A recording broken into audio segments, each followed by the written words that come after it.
Olá pessoal, eu sou o Magari e bem-vindos a mais um vídeo aqui no canal do Calixto. E no vídeo de hoje vamos falar aqui da última edição da coleção completa do Callback, que na verdade é a última lançada, né? Não é ainda a última edição. Ainda falta algumas edições para a coleção ser completa. E pelo ritmo que está sendo publicado, falta alguns anos também. Enfim, é um Pato Sem Sorte. Ela estava programada para sair em agosto, porém, contudo, entretanto, ainda e todavia, acabou saindo só em setembro. Mas tudo bem, não tem muito problema não. Afinal ela é cara, bom que dá pra guardar dinheiro pra comprar. Essa revista aqui é o volume 27. Ele é formado por história dos anos... final dos anos 60, início dos anos 70. Mas aí você pergunta, mas Magari, o Bach não se aposentou em 66? Como é que tem história dos anos 70? Pois é, ele se aposentou, porém, contudo, entretanto, todavia, o pessoal lá da Delta deve ter ficado enchendo o saco dele e ele continuou mandando roteiros ainda. Ele não desenhava mais, mas ele ainda fazia roteiros. Então esse volume aqui, ele tem tanto histórias desenhadas e escritas pelo Barks, como tem história só desenhada e também como tem história que é apenas o roteiro dele e desenhada por outros autores. Eu vou falar quando chegar nelas aqui. A gente começa como sempre, com a história que dá título ao volume, né? Um Pato Sem Sorte, o Duck Luck. Donald não quer acreditar que aqueles biscoitinhos da sorte, que é aqueles que dão ter a sorte dos, você vai ter um bom dia, tipo um horóscopo, só que é dentro de biscoito da sorte. Não quer acreditar que ele tá certo, só que o universo vai conspirando para ele acreditar que o bilhete da sorte é certo. É verdade, no caso, não certo. Eu vou dizer que essas histórias aqui, como já é no final da carreira do Barks, elas já são... Não digo que é meia boca, tem histórias piores que elas, com certeza, mas já não tem aquele mesmo glamour, aquela mesma qualidade que ela tinha, que o Barks tinha no começo da carreira dele, né? Elas são meio... Umas são reaproveitamento de histórias, tipo essa daqui que o Donald tá querendo ser famoso, que já teve um zilhão de histórias, o Donald querendo ser famoso, querendo entrar no livro dos recordes, etc. E vale citar que o Pato da Sorte lá, a história que abre a revista aqui, é uma das que o roteiro, apenas o desenho do Barks. Quer dizer, o roteiro também, só que o roteiro original, a ideia não é dele, é de um autor desconhecido. Ele pegou o roteiro, deu uma adaptada, reescreveu no caso, e desenhou. Acaba sendo o roteiro e desenho dele mesmo, mas tipo a ideia principal não é dele. Mas enfim, manhã falando, as histórias começam a ficar mais repetitivas. Ela já não tem aquela... Meu Deus, como a história... Claro, é história boa, claro. Tem algumas histórias ruins do Barks, com certeza. Pelo menos dos patos. Mas nessa daqui ainda não estão nelas. Que o Donald tá indo em vários países e fica tentando pegar souvenirs. Uma coisa que muitos turistas fazem, acabando com a fauna, a flora, o lugar onde ele vai. E tem uma certa sequência de quadrinhos aqui que, como eu falei, de coisas reaproveitadas. Esses dois quadrinhos aqui, se vocês pegarem, tem uma história chamada Noite Feliz, que o Donald tá cantando canções de Natal e ele acaba levando uma botada na cara. O desenho é praticamente o mesmo. Vou deixar aqui do lado para vocês verem a versão do Noite Feliz. 4 patos na Idade da Pedra. Tem essa história aqui do Brincadeira de Ciência, que o Donald se aproveita de um invenção do Pardal para tentar assustar os meninos.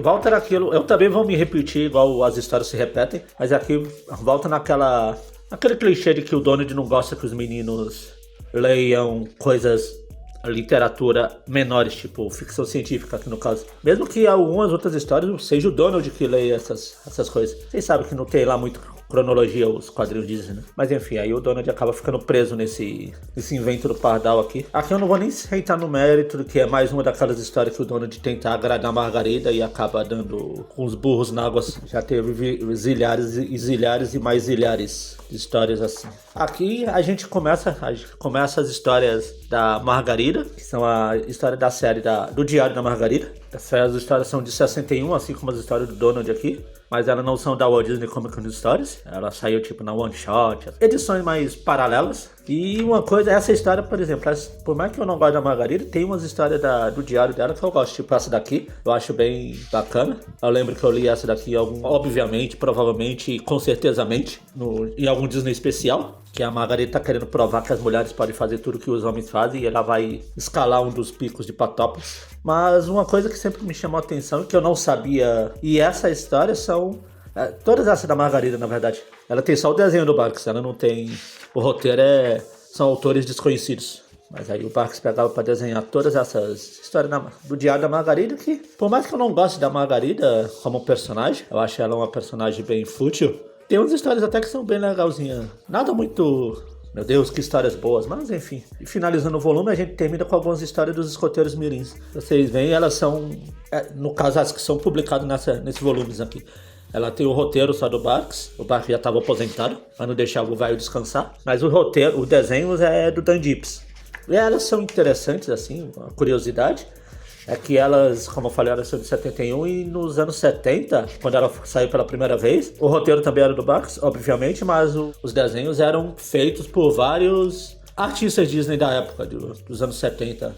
A maioria deles, a grande maioria, vamos falar assim, são do Tony Strobe. Inclusive, muitas dessas histórias com os desenhos originais lá do Tony Strobe, de outros autores, de outros desenhistas, elas já chegaram a sair no Brasil aqui, lá nos anos 70, em revistas aleatórias do Pato Donald. Porém, contudo, entretanto, onde todavia, por algum motivo, nessas coletâneas mais recentes, eles optam por colocar a versão do Dan Gibbs. Eu não tenho nada contra o desenho do Dan Gibbs, muito pelo contrário, eu acho. Eu sou fã, eu gosto bastante do traço do Gibbs, mas eu acho que eles podiam fazer uma mescla, colocar a história original também, os desenhos original, que o Tony Strobe também é um grande mestre Disney, e são desenhos que me apetecem bastante. Mas não tenho nada contra o Dan Gibbs.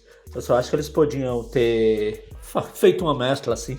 A história em si, basicamente, o roteiro é a mesma coisa. Eles mudam uma ou outra coisa, o desenho tem uma outra sequência diferente das histórias originais. Mas no geral, a ideia da história é basicamente a mesma. Não tem lá muita diferença. Eu já falei outras vezes aí que eu não sou muito fã dos escoteiros mirins. Eu não gosto da pegada das histórias dele.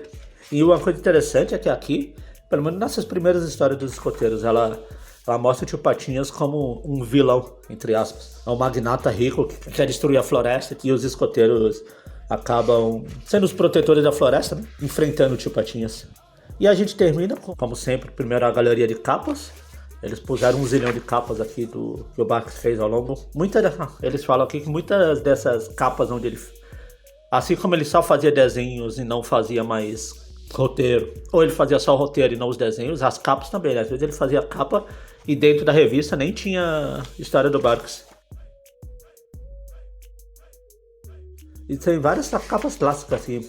Muitas dessas capas acabaram vindo aqui nas revistas do Donald. Elas também são dos anos 60. E aqui os textos de praxe.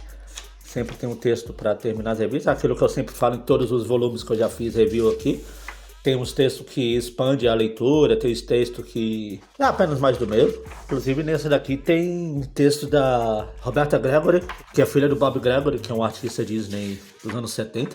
E essa daqui, aparentemente, pelo menos eu não notei nada, não teve nenhuma das censuras que a Disney tá fazendo nesses volumes mais recentes dessa edição aqui. Eles até mostram aqui no começo, no índice, ele tem falando que tem representação que hoje em dia não são mais aceitáveis, blá blá blá blá blá blá.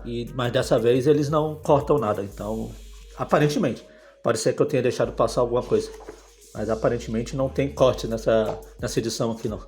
Mas enfim, esse é o volume 27 da coleção do Barks. A gente está se encaminhando para o final, acho que deve faltar uns 5 ou 6 volumes, talvez até menos. Mas vai demorar ainda, como estão lançando quase 2 por ano, vai demorar mais uns 3 anos aí. Haja revista ainda. E espero que vocês tenham gostado. O próximo volume efetivamente ainda não foi anunciado, mas deve sair lá pro fim do ano, ou talvez no começo do ano que vem. Eu vou deixar como sempre o link para essa edição aqui para vocês comprarem na Amazon. Mas é o que eu sempre falo, não precisa comprar essa edição em si. Entre por esse link e compre qualquer coisa aí que isso ajuda aqui o canal. E é isso então, até a próxima.